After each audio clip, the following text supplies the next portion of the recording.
Expulsa de casa na adolescência por rumores falsos espalhados pelo meu irmão. Anos depois, meus pais veem meu sucesso e exigem dinheiro depois de me abandonarem. Tenho 28 anos, sou mulher e tenho um irmão gêmeo.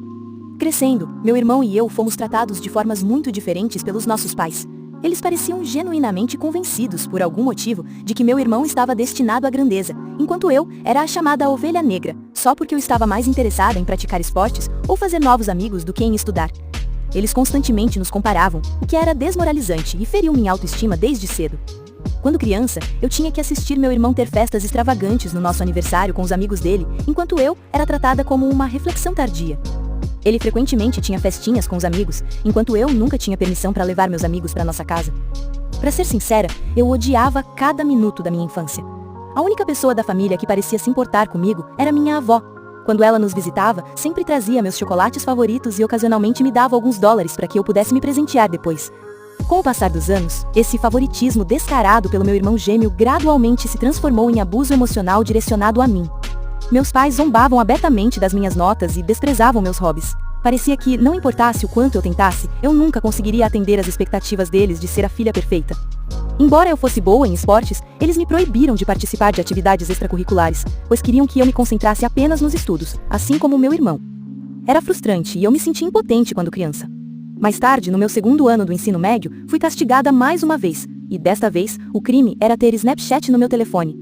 Eu não tinha feito absolutamente nada de errado, exceto, como todos os adolescentes da minha idade, ter baixado esse aplicativo para me manter conectada com meus amigos.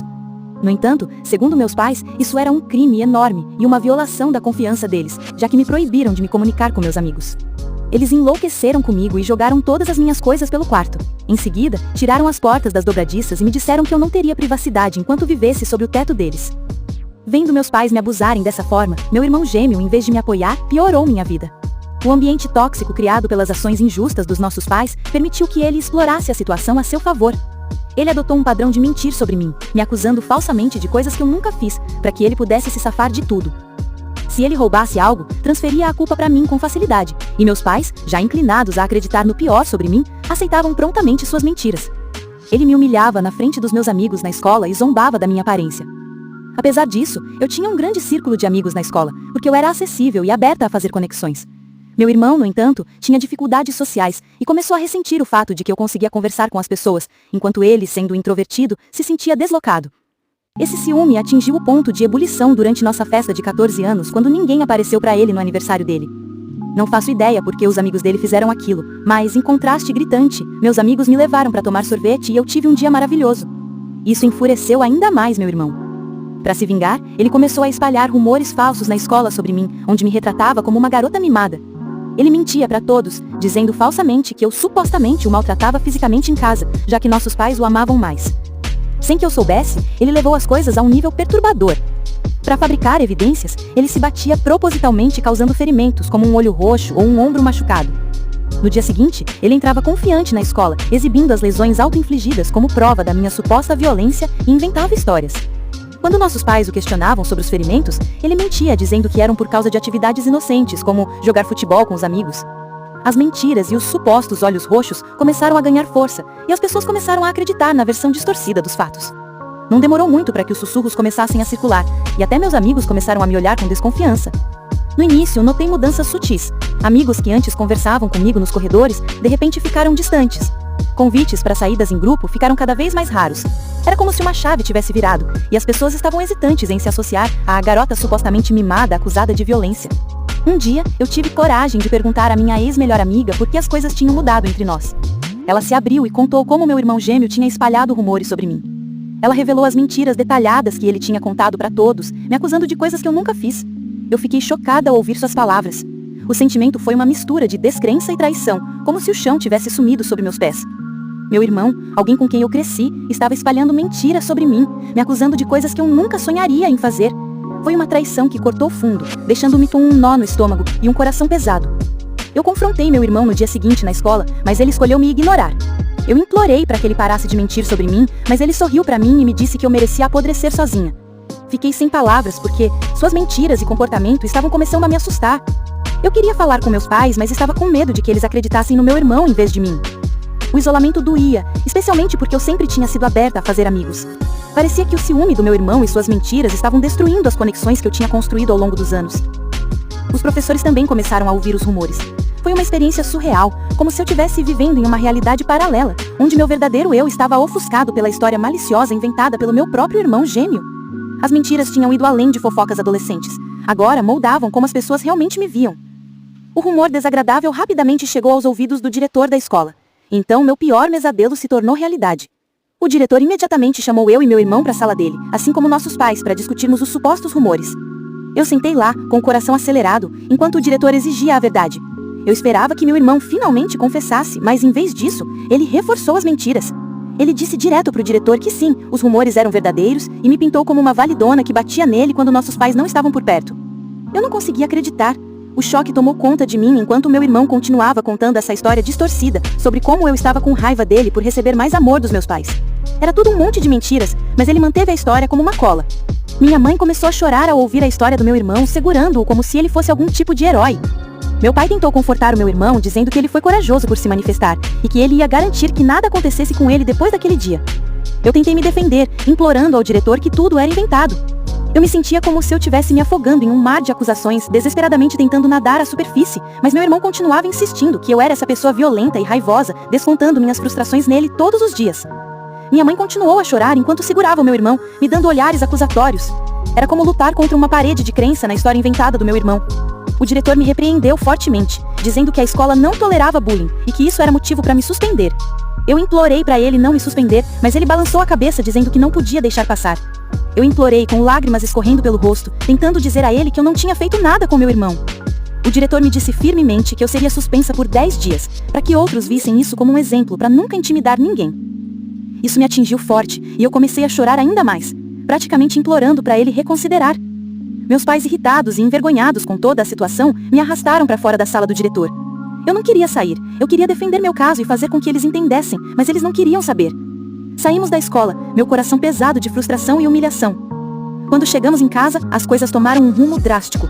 Meu pai começou a arrumar minhas coisas do nada. Eu estava chocada, confusa e sem ideia do que estava acontecendo. Minha mãe perguntou o que ele estava fazendo, mas ele apenas gritou que não podia deixar eu viver na mesma casa que o meu irmão mais tempo. Eu chorei, praticamente de joelhos, e implorei ao meu irmão que contasse a verdade para eles, mas ele permaneceu frio, indiferente às minhas emoções.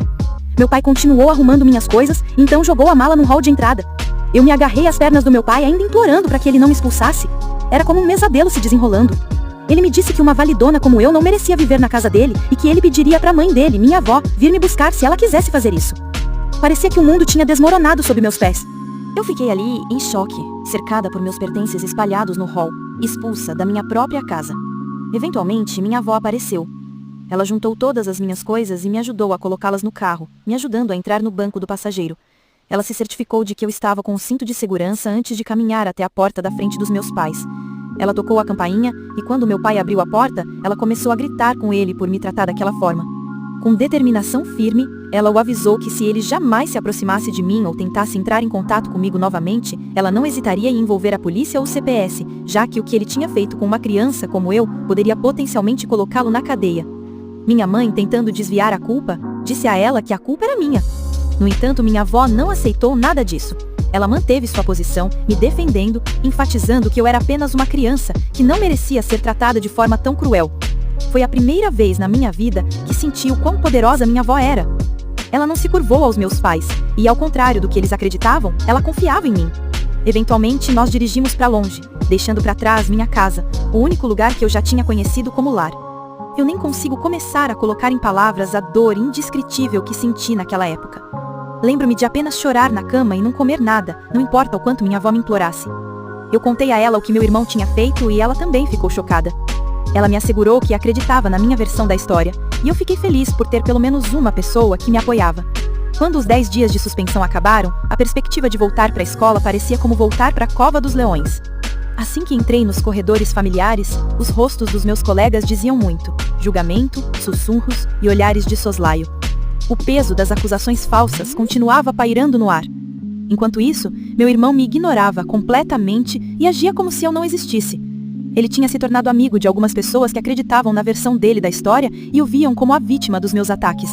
Não importava o quanto eu tentasse contar meu lado da história para alguém, caía em ouvidos surdos.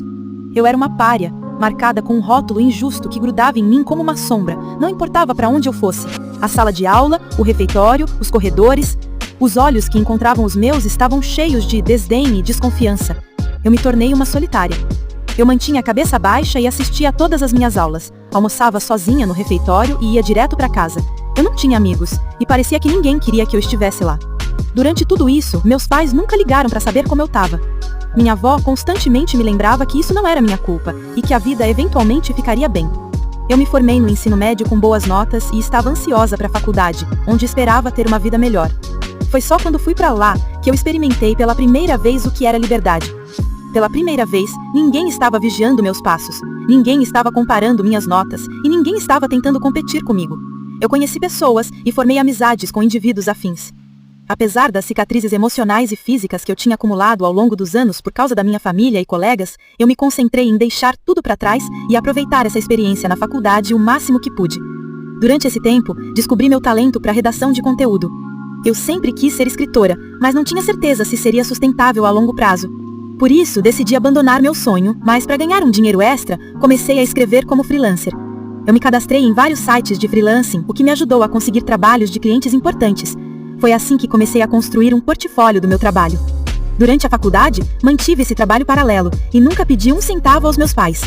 Quando eu me formei, em vez de conseguir um emprego corporativo, percebi que poderia seguir a redação de conteúdo como um trabalho em tempo integral. Eu estava indo muito bem por causa dos vários clientes e dos relacionamentos profissionais de longa data que eu tinha com eles, o que me permitia participar de vários projetos. Ter uma carreira legítima como freelancer não só me tornou financeiramente independente, como também me permitiu viajar o mundo como nômade digital. Viajar me ajudou a curar do meu passado, embora certamente não fosse fácil. Eu economizei o máximo que pude e apostei em mim mesma. Ao longo dos anos, vi muito do mundo e ainda tenho muito para ver. A única pessoa que eu considerei família durante tudo isso foi minha avó, e eu absolutamente a adorava. Ela ficou muito triste quando eu me mudei, mas entendeu que eu precisava ser independente. Apesar da minha agenda agitada, eu fazia questão de estar lá para ela sempre que possível. Eu a visitava nos fins de semana, muitas vezes compartilhando mesas ou simplesmente sentando na varanda, envolvidas em conversas que iam de histórias da infância até acontecimentos recentes. Nos fins de semana, eu dedicava tardes inteiras para ajudá-la com tarefas domésticas ou acompanhá-la ao parque local para um passeio tranquilo. Recentemente, finalizei um dos projetos mais importantes da minha carreira.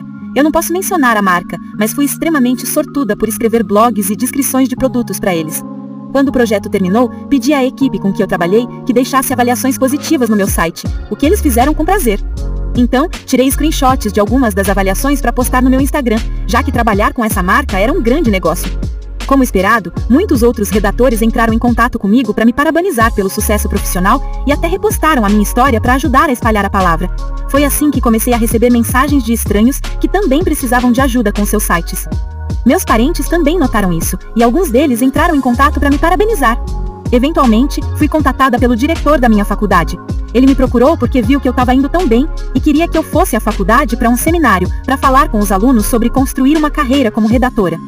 Eu estava bastante nervosa, já que não sou boa em falar em público, mas decidi arriscar e aceitei. Quando me vi diante de rostos ansiosos, compartilhando minhas experiências e insights, senti que minha vida tinha completado um ciclo. Falei no meu discurso sobre as lutas que enfrentei e como eu trabalhei duro para me sustentar, apesar de todos os dias difíceis. Foi uma experiência muito gratificante empoderar os outros e contribuir para o crescimento da comunidade de escritores. Alguns dos meus clipes começaram a viralizar em grupos do Facebook, porque as pessoas se identificavam. Foi bom finalmente ser reconhecida pelo meu trabalho duro. Na semana passada, fui convidada para falar em um canal de notícias local. Era um programa sobre os benefícios da redação de conteúdo, e me convidaram para compartilhar minha jornada e insights com os telespectadores. Eu estava um pouco nervosa, mas também animada com a oportunidade. Durante o programa, falei sobre minhas experiências, a importância das avaliações dos clientes e como um simples post de apreciação poderia abrir portas para oportunidades incríveis. A chance de alcançar um público maior e inspirar mais pessoas na área foi ao mesmo tempo humilde e emocionante. Quando finalmente foi ao ar, compartilhei alguns desses clipes no meu Instagram também, pois estava orgulhosa de ter sido convidada para um programa de TV. Foi assim que meus parentes e meus primos começaram a descobrir o quão bem eu estava na minha carreira.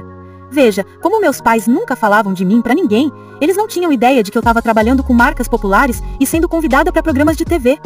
Foi assim que a notícia se espalhou rapidamente na minha família. Acho que essa entrevista na TV finalmente chegou aos ouvidos dos meus pais, porque alguns dias depois, eu estava trabalhando em outro projeto e tinha meu telefone no silencioso. Quando terminei meu trabalho, olhei meu telefone e, para minha surpresa, havia 6 chamadas perdidas da minha mãe. Eu estava sinceramente chocada em ver o nome dela no meu telefone, já que fazia muito, muito tempo que ela não me ligava.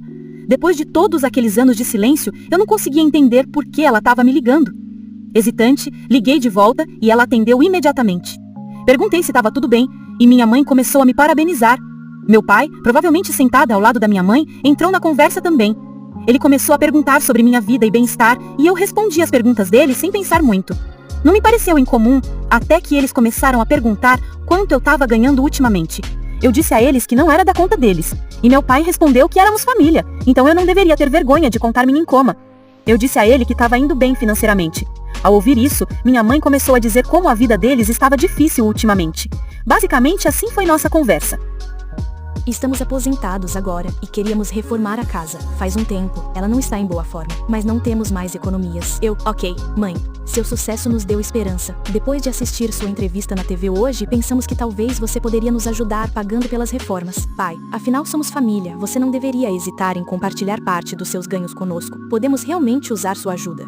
Você está brincando comigo? Por que você está me pedindo dinheiro quando não falam comigo há anos? Não sei o que fez vocês decidirem entrar em contato e enquanto aprecio os parabéns, não vou ajudá-los de forma alguma. Ouvindo isso, minha mãe começou a dizer como eu estava sendo uma vadia e que eu precisava apoiá-los, como família. Meu pai também acrescentou que, como meus pais, eles mereciam ser cuidados e que isso era o mínimo que podíamos fazer. Eu estava tão irritada com isso que quis dar uma lição neles. De repente tive uma ideia, que em vez de apenas discutir com eles, eu deveria ensiná-los uma lição para sempre. Pensando que poderiam se aproveitar de mim depois de me maltratarem todos aqueles anos atrás, eu disse aos meus pais que estava disposta a ajudá-los, se, e somente se, eles concordassem com minhas demandas. Meu pai curiosamente me perguntou o que era. Sem hesitação, eu estabeleci minha demanda. Se eles quisessem minha ajuda, eles teriam que admitir publicamente, na frente de nossa família e amigos, que meu irmão foi o cérebro por trás dos rumores dolorosos que mancharam minha reputação. Eu queria que eles humilhassem meu irmão da mesma forma que me humilharam, na frente de todos acreditando em suas mentiras e manipulação. Eu queria que eles assumissem a responsabilidade por suas ações e reconhecessem a dor que causaram. Ouvindo minha condição impossível, meu pai começou a questionar a necessidade de tal admissão. Minha mãe me disse como isso era tudo bastante desnecessário e que poderíamos ter uma discussão privada sem envolver outros. Mas eu mantive minha posição. Esta condição era não negociável, um pré-requisito para qualquer assistência que eles quisessem que eu oferecesse a eles no futuro. Conforme a tensão escalou, meu pai levantou sua voz, afirmando seu papel como meu pai, e começou a enfatizar que era meu dever ajudar minha família em necessidade. Minha mãe, em um último esforço, me pediu para fazer a coisa certa e ajudá-los, enfatizando os anos que passaram me criando. Eu não pude deixar de achar ironia em seu apelo súbito. Eu lembrei a eles do passado, do fato de que eles me expulsaram e foi minha avó que me criou, não eles. Eles começaram a ficar mais e mais agitados, mas eu disse a eles firmemente que se quisessem estabelecer contato comigo e buscar minha assistência financeira, de agora em diante, então a verdade precisava ser reconhecida publicamente, e meu irmão precisava enfrentar as consequências por suas ações. Desde essa conversa, meus pais tentaram me ligar incessantemente, mas eu estou ignorando suas chamadas. Estou começando a me arrepender até de ter ligado de volta para eles naquele dia. Eu gostaria de saber se eu realmente seria um buraco se não ajudasse meus pais de forma alguma. Atualização 1. Tem sido um turbilhão de uma semana desde a última vez que compartilhei minha história, e o apoio e o incentivo que tenho recebido de todos tem sido esmagador. É encorajador saber que não estou sozinha durante este tempo. Estou feliz que todos concordam que eu não deveria me envolver com meus pais ou mesmo considerar ajudá-los depois do que passaram comigo. A razão pela qual até dei a eles tal condição foi porque eu sabia que era praticamente impossível para eles fazerem isso. Eu sei que eles amam meu irmão demais, e apesar do fato de que podem ter descoberto agora que eram todas as suas mentiras, eu sei que eles não vão colocá-lo no que me colocaram. Hoje meu irmão me enviou uma mensagem desagradável, depois que meus pais novamente tentaram entrar em contato comigo e eu me recusei a atender suas ligações. É isso que ele escreveu. Ei, mana, faz muito tempo que não vejo você, e posso te dizer que cada dia sem você na minha vida tem sido ótimo. Eu ouvi que mamãe e papai entraram em contato com você e você deu a eles um ultimato louco. Eles nunca vão concordar com isso, você sabe disso, certo?